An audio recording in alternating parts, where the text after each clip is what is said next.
قرآن مجید سورۃ الحجرات کی آیت نمبر 12 میں اللہ کریم نے فرمایا یا ایھا الذین آمنوا اجتنبوا کثیرا من الظن ان بعض الظن اثم۔ اے ایمان والو، بہت سارے گمانوں سے، بہت سارے خیالوں سے بچو۔ فرمایا بعض گمان بھی، بعض خیال بھی گناہ ہیں۔ کیسے بچیں؟ فرمایا ولا تجسسوا، یہ جاسوسی چھوڑ دو، یہ کسی کی باتوں، چھپی ہوئی باتوں کو تلاش کرنا چھوڑ دو۔ اس سے تم گمانوں سے بچو گے، وسوسوں سے بچو گے، خیالات سے بچو گے۔ نفسیاتی طور پر جو لوگ پاک صاف ہوتے ہیں نا، ان کی زندگی مطمئن ہوتی ہے۔ بہت زیادہ مال، دولت، وجاہت، شہرت کے باوجود جو لوگ نفسیاتی طور پر کسی میل کچیل کا شکار ہوتے ہیں، ذہنی طور پر، وہ ساری صلاحیتوں کے باوجود بھی کمزور، بے چین اور بے سکون رہ جاتے ہیں۔ زندگی میں گمان، سوچ، اپنی نفسیات کو ہمیشہ اچھا رکھیں۔ کبھی بھی اپنے آپ کو الجھاؤ کا شکار نہ ہونے دیں۔ جس آدمی نے سکون لینا ہے اس نے بھی یہاں سے لینا ہے، اپنے اندر سے۔ جس نے مطمئن ہونا ہے اس نے بھی خود بخود ہی ہونا ہے، اور جس شخص نے بے سکون رہنا ہے اس نے بھی خود بخود ہی رہنا۔ میرے نبی کریم علیہ السلام نے اپنے صحابہ کو مطمئن زندگیاں فراہم کی، اطمینان بخش رویے حضور نے دیے۔ آپ غور فرمائیں گے کہ غریب ترین صحابہ بھی جب کوئی ان سے پوچھتا تھا کیفیت کیا ہے تو وہ کہتے تھے الحمدللہ، اللہ نے ہمیں نبی کریم کا غلام بنا دیا ہے۔ اب ہم خود اپنے آپ کو اتنا نفسیاتی طور پر کمزور کر لیتے ہیں، سوچ سوچ کے کہ فلانا بڑا ہو گیا ہے، میں چھوٹا رہ گیا ہوں، فلاں آدمی آگے نکل گیا ہے، میں پیچھے رہ گیا ہوں۔ یہ چیز انسان کو کمزور کرتی ہے۔ انسان اگر یہ تصور کر لے کہ جو میرے حق میں بہتر تھا میرے رب نے مجھے عطا کر دیا ہے، اسے سکون نصیب ہوتا ہے، پھر نفسیاتی مسائل ختم ہوتے ہیں۔ بڑے بڑے سمجھدار لوگوں کو کالا جادو ہو جاتا ہے، اور بڑے بڑے عقل مند لوگ ہوتے ہیں جن کی بھابھی انہیں نظر لگا دیتی ہے۔ بڑے بڑے سمجھدار لوگ ہوتے ہیں کہ جن کی دکان کے آگے کوئی تعویذ پھینک جاتا ہے۔ بڑے سمجھدار لوگ ہیں لیکن وہ چھوٹی چھوٹی باتوں سے اتنے کمزور ہو گئے کہ سانپ سے ڈرتے ڈرتے رسیوں سے بھی ڈرنا شروع کر دیا۔ رسیوں سے، وہ جی میں صبح کل چل رہا تھا تو میرے پیچھے کوئی چل رہا تھا تو میں نے کہا سایہ ہوگا آپ کا، کوئی ساتھ چلتا ہے۔ ایک حدیث ہے ترمذی شریف کی، اسے یاد کر لیں، بڑا نفع دے گی۔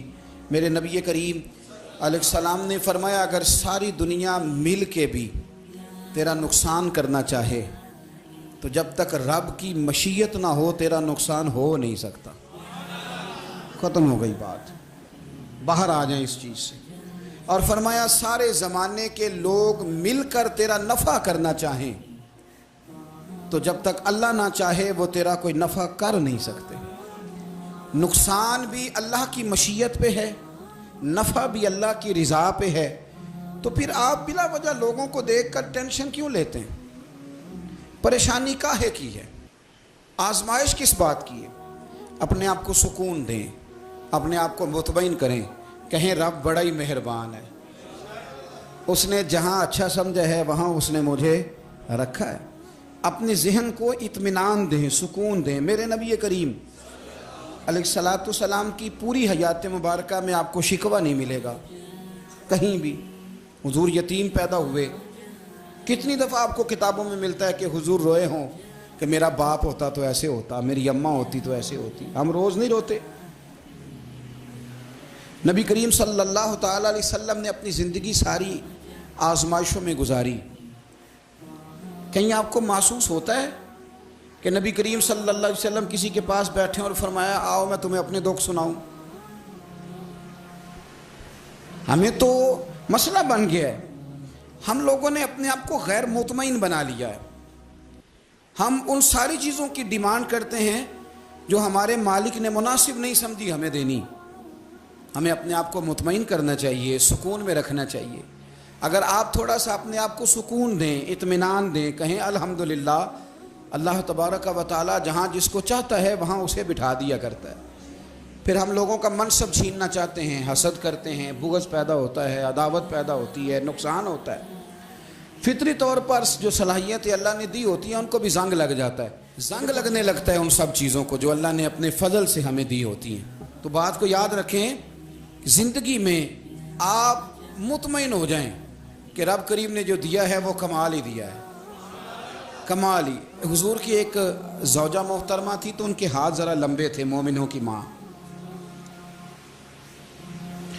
بعض خواتین نے ان سے کہا کہ لمبے ہاتھوں والی، ہم بنا لیتے ہیں نا یہ بھی بات کہ اس کا ناک موٹا ہے تو اس کی آنکھیں چھوٹی ہیں تو اس کے کان بڑے ہیں تو اس کے ہاتھ کیسے ہیں، تو کہا لمبے ہاتھوں والی۔ تو وہ پریشان ہو گئی، نبی کریم علیہ السلام تشریف لائے، کیا ہوا؟ عرض کی یا رسول اللہ مجھے لمبے ہاتھوں والی کہتے ہیں۔ تو حضور فرمانے لگے یہ پریشان ہونے والی بات ہے کہ خوش ہونے والی بات؟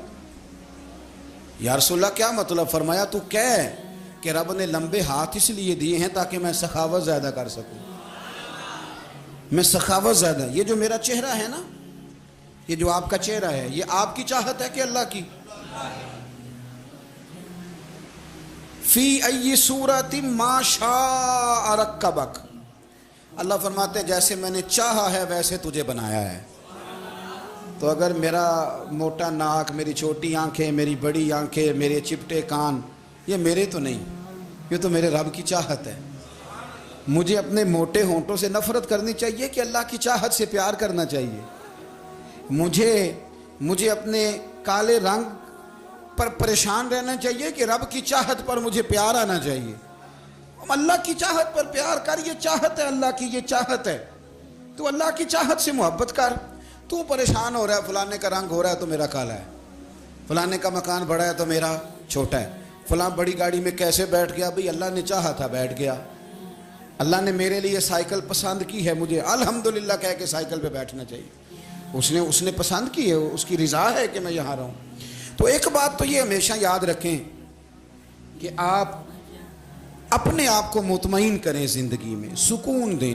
نفسیاتی طور پر ہم بڑے ڈسٹرب اس لیے ہیں کہ ہم بے سکون رہتے ہیں جان بوجھ کے، وجہ ہی کوئی نہیں۔ لیکن جب تک زندگی ہے اللہ نے زندہ رکھنا ہے، اور جب وقت آ جانا ہے تو پھر کوئی ہمیں بچا سکتا، تو ٹینشن کس بات کی ہے، ڈپریشن کس بات کا ہے؟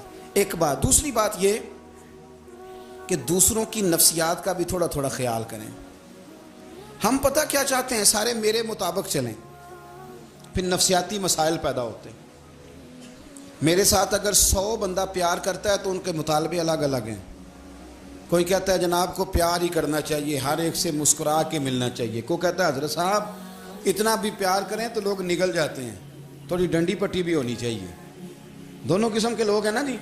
ایک وہ شخص ہے جو کہتا ہے اتنا بڑا مجمع ہے تو 2 سیکیورٹی گارڈ بھی ہونے چاہیے۔ تیسرا کہتا ہے جی عجیب عجیب لگتا ہے، گارڈ رکھے ہوں کسی بندے نے، کسی بڑے آدمی۔ تو یہ ہر بندے کا مطالبہ۔ اب آپ نے کیا کرنا ہے؟ آپ نے لوگوں کے مزاج کی رعایت کرنی ہے، جہاں تک آپ پیار کر سکیں آپ نے کرنا ہے، جہاں تک محبت کر سکیں آپ نے محبت۔ نبی پاک نا بچوں کے مزاج کا خیال کرتے، چھوٹے بچوں، حضور پاس سے گزرتے تو فرماتے السلام علیکم۔ ایک بچے نے نا حضور کے کپڑوں پر پیشاب کر دیا تھا، اس کی ماں پریشان ہو گئی، بخاری ہے۔ یا رسول اللہ وہ بچہ تھا پتہ نہیں چلا، تو نبی پاک فرمانے لگے کیا ہو گیا؟ وہ بچہ ہے، اللہ نے پانی پیدا کیا نا، ابھی اس پہ پانی بہائیں گے سب ٹھیک ہو جائے گا۔ وہ بچہ ہے، لیکن حاجی صاحب گھر میں بگڑ جاتے ہیں، پوتا اگر پیشاب کر دے کہتے ہیں میں نماز پڑھنی ہوں، وہ بگڑ جاتے ہیں۔ پیر صاحب بگڑ جاتے ہیں اس بات پہ، علامہ صاحب بگڑ جاتے ہیں، سیٹھ صاحب کہتے ہیں پتہ ہی نہیں بچے نے پیشاب کر دیا ہے۔ حضور نے فرمایا کہ بچہ بچہ ہوتا ہے، وہ چھوٹا ہے، اس کا ایک مزاج ہے، اس کا ایک مطالبہ ہے۔ اب آپ یہ کہیں کہ وہ بڑا مجھے پاک صاف سمجھتا ہے تو اس رویے سے میرے ساتھ وہ ملاقات کرے، آپ اس کے مزاج کی رعایت کریں گے۔ نبی کریم کے غلام کے بیٹے ہیں حضرت اسامہ بن زید، نواسوں کی بات نہیں سنا رہا، زید بن حارثہ حضور کے غلام تھے، ان کے بیٹے ہیں، چھوٹی عمر تھی، ناک بہ رہا تھا۔ ویسے دادا جی ناک صاف کر دیتے ہیں پوتے کا، ہو سکتا ہے وہ ڈانٹ دیں کہ چل دوڑ جا کتنا گندا، اماں سے کہا تیرا ناک صاف کریں۔ چل نالائق. نانا بھی کہا چل بھاگ جا. کیونکہ وہ حاجی صاحب نے وضو کرنا ہے, نماز پڑھنی ہے, تو ان کے قریب یہ چیز آگے تو بڑا مسئلہ بن جائے گا. نبی کریم صلی اللہ علیہ وسلم نے کہا عائشہ اسامہ کی ناک بہ رہی ہے, صاف کر دو. حضرت عائشہ کہتی ہے میں ذرا اٹھی کو کپڑا دیکھنا تو حضور جلدی سے اٹھے. ایک روایت تو یہ ہے کہ حضور نے ناک پونچھ دیا, اور دوسری میں کہ نبی پاک قریب پہنچ گئے. جناب عائشہ کہتے ہیں میں نے ہاتھ پکڑ لیا, میں نے کہا حضور کپڑا لینے گئی تھی, آ گئی. کہتے میں نے اپنے ہاتھوں سے ان کی ناک صاف کر دی, ریڑھ صاف کر دیا. اللہ کے رسول گویا میری طرف دیکھ کے مسکرائے, حضور راضی ہوئے. بچے تو بچے ہوتے ہیں, بچے تو بچے ہوتے ہیں. اب آپ کو بچہ حاجی صاحب مانے, پہلے نمازی صاحب مانے, آپ کو پہلے بچہ جو ہے وہ بڑا سیاںہ مانے, سمجھدار مانے, عقل مند مانے, پیر صاحب مانے. چھوٹا بچہ تو وہ نہیں مان سکتا. آپ اس کی نفسیات کے مطابق اس کے ساتھ چلیں. آپ رویہ وہ رکھیں کہ وہ بچہ ہے, وہ چھوٹا ہے. حضور بچوں کے پاس سے گزرتے تھے تو انہیں سلام کہتے تھے. آپ بھی کہتے ہیں, آج سے کہیں گے. حضور گزرتے چھوٹے کہتے السلام علیکم. اور نبی پاک صلی اللہ علیہ وسلم کبھی کبھی نا بچے کھیل رہے ہوتے تو حضور بیٹھ جاتے, فرماتے یار میرے سینے سے تو لگو. حضور زمین پہ بیٹھ جاتے, بچہ یوں ہاتھ پہ, بچہ دوڑا آتا, حضور کے سینے سے جب لگتا تو نبی پاک گر جاتے اور فرماتے اوئے ہوئے تم نے تو مجھے گرا ہی دیا ہے. یہ بچوں کے ساتھ آپ جو رویہ رکھیں گے وہ میٹھا ہوگا. اب آپ کہیں گے چونکہ اب میں ایک عہدے پہ ہوں, میں ایک منصب پہ ہوں, تو یہ آپ کی نفسیاتی کمزوری ہے. پھر کیا ہوتا ہے, بچوں کو ڈانٹ کے رکھا جاتا ہے, بے جا ڈانٹ ڈپٹ, بے جا سختی, اور بے جا ان کے ساتھ رویے, اور ان کے ساتھ بڑی عجیب و غریب قسم کی جو ہے وہ ہماری جو ہے وہ گھٹن گیپ آ جاتا ہے بچوں کے درمیان. بچے, میں کہا کرتا ہوں, پھر بچے ہمیں دکھ نہیں سناتے, وہ پھر غلط آدمی کو دوست بناتے ہیں, پھر اس غلط آدمی کو اپنی بات بتاتے ہیں, غلط آدمی رازدار بن جاتا ہے. آپ ان کی نفسیات کے مطابق ان سے پیار کریں, انہیں ٹائم دیں. آپ دیکھیں یہ کیا سوچتے ہیں, کیا کہتے ہیں, کس طرح کا ان کا رویہ ہے بچوں کے ساتھ. پھر نوجوان جب کوئی ہو جاتا ہے تو اس کی سوچیں جوان ہو جاتی ہیں. نوجوانوں سے معذرت کے ساتھ نبی پاک علیہ السلام نے نوجوانوں کی حکومت سے پناہ مانگی, نوجوانوں کی حکومت سے پناہ مانگی ہے, اس لیے کہ نوجوان بڑی جلدی پیار بھی کرتا ہے اور بڑی جلدی نفرت بھی کرتا ہے. سوچیں مضبوط نہیں ہوتی. نوجوان آدمی, جوان آدمی, بکھری ہوئی سوچیں ہوتی. میرے رسول کریم صلی اللہ علیہ وسلم نوجوانوں سے ان کے مزاج کے مطابق ڈیل کرتے تھے, ان کی طبیعت کے مطابق ان کی ذہن سازی کرتے تھے. ہم نا جوانوں کو وقت نہیں دیتے, ہم مطالبہ کرتے ہیں نوجوان سے کہ وہ ہے نوجوان, باتیں بوڑھوں والی کرے.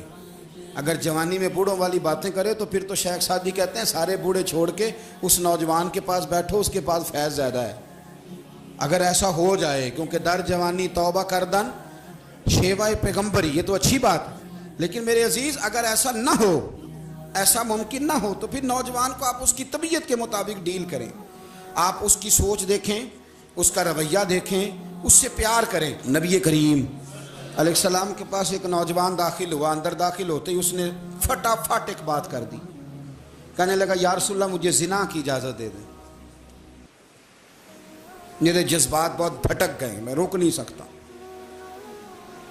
ہمارے ہاں ہمارے گھر میں کوئی فون کرے تو ہم غیرت مند بن جاتے ہیں. میری غیرت کو گوارا نہیں کہ کوئی میرے گھر میں فون کرے, اور اگر میں کسی کے گھر میں فون کروں تو پھر غیرت کدھر گئی؟ پھر بھی آپ غیرت مند نہیں صاحب, پھر بھی آپ غیرت مند نہیں. اگر آپ کسی کے گھر فون کرتے ہیں تو آپ غیرت مند نہیں, تو یاد رکھیں اگر آپ یہ حرکت کر رہے ہیں تو پھر آپ کو بھی تھوڑا احساس ہونا چاہیے نا. نبی کریم صلی اللہ تعالیٰ علیہ وسلم سے اس نے کہا مجھے زنا کی اجازت دے دیں. حضور فرمانے لگے آگے آ جاؤ. حضرت عمر کہتے ہیں مجھے بڑا غصہ تھا, میرا دل کر رہا تھا اٹھوں اور 2 تھپڑ ماروں اسے. طریقہ بات کرنے کا. حضور نے بلایا, پاس بٹھایا, تھپکی دی, فرمایا ایک بات تو بتا, تیرے سوال کا جواب پھر دیتا ہوں, ایک بات تو بتا. یا رسول اللہ صلی اللہ تعالی وسلم ارشاد فرمائیے. حضور فرمانے لگے تو پسند کرتا ہے کہ تیری بہن کے ساتھ کوئی زنا کرے؟ پسند کرتا ہے تو کہ تیری بہن کے ساتھ کوئی زنا کرے؟ کہنے لگا حضور میں بات بھی سننا پسند نہیں کرتا, تیری بیٹی کے ساتھ، کہنے لگا حضور زبان اس کی کھینچ لوں گا جو یہ بات کرے گا. کہا تیری ماں، تیری پھوپھی، خالہ کا، حضور خبردار کسی بندے کو میں اجازت نہیں دوں گا. تو رسول کریم فرمانے لگے جس سے تو زنا کی اجازت مانگ رہا ہے وہ بھی تو کسی کی بہن ہے نا، وہ بھی تو کسی کی بیٹی ہے. جو غیرت، جو حمیت تجھے اپنے گھر کے بارے میں آتی ہے وہ دوسرے کے بارے میں کیوں نہیں آتی؟ جب نبی کریم نے اس نوجوان کو اس کے مزاج کے مطابق سمجھایا تو اس کی آنکھوں میں آنسو آ گئے. عرض کرنے لگا یا رسول اللہ صلی اللہ تعالی علیہ وسلم، حضور زنا کی ارادہ تو ایک طرف، آج کے بعد میری زبان پر اس کا نام بھی نہیں آئے گا. آپ سامنے والے کی نفسیات کو دیکھیں، آپ اپنے موڈ میں نہ رہیں. رسول کریم علیہ الصلوۃ والسلام لوگوں کو جبرن نہیں جھکاتے تھے، حضور دلائل دیتے تھے. نوجوان بچوں کو موقع دیں، انہیں سمجھائیں، انہیں قائل کریں، ان سے پیار کریں، ان کی نفسیات کو سمجھیں، اس کے مطابق ان کے ساتھ آپ ڈیل کریں، پھر آگے بڑھیں.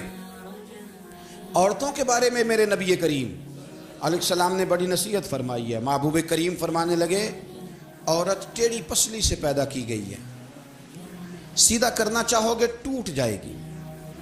کہ جیسی ہے اس کے ساتھ ویسے ہی گزارا کرو، اس کی نفسیات کو سمجھ جاؤ. عورت تھوڑا سا چاہتی ہے کہ وہ کھانا پکائے تو اس کی تعریف کر دی جائے، تو بھئی کھڑی ہے صبح سے باورچی خانے میں، 2 لفظ بولنے میں کوئی حرج ہے؟ اور اگر کبھی نمک زیادہ ہو بھی جائے تو کیا خیال ہے بیوی جان بوجھ کے زیادہ ڈالتی ہے؟ اس کا شوق ہے کہ اس کی انسلٹ ہو.